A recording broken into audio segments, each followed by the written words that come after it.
नाही, आता पत्रकारावर झालेला हा भ्याड हल्ल्याचा सर्वप्रथम आम्ही निषेध करतो. जे लोक सगळं तर राज्यात आता बजबजपुरीच झाली आहे. कोणी काही करतोय, कोणी अवैध वसुली करतो आहे, कोणी दादागिरी करून खंडणी वसूल करतो आहे.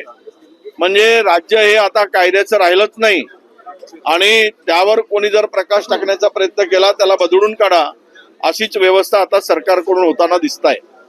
आज जो झालेला हल्ला आहे, सत्य उघडकीस आणताना पत्रकारांना जर अशा पद्धतीने मारहाण होत असेल, गंभीर दुखापत होत असेल तर हे निषेधार्थ आहे. सरकार म्हणून गृह खात्याने ही जबाबदारी घेऊन कारवाई तातडीनं केली पाहिजेत, कडक कारवाई केली पाहिजेत आणि ही प्रवृत्ती पुन्हा डोकं वर करणार नाही, त्याला ठेचलं पाहिजेत, अशा प्रकारची आमची मागणी आहे. विश्व हिंदू परिषदेने बजरंग दलाने मागणी केली आहे, नवरात्र उत्सवात जे गरबा खेळायला येतात त्यामध्ये गैर हिंदूंना प्रवेश दिला जाऊ नये, त्यांचं आधार कार्ड तपासणी द्यावं किंवा वराह. हे काय ठेकेदार आहेत काय, मालक आहेत काय हिंदूंचे?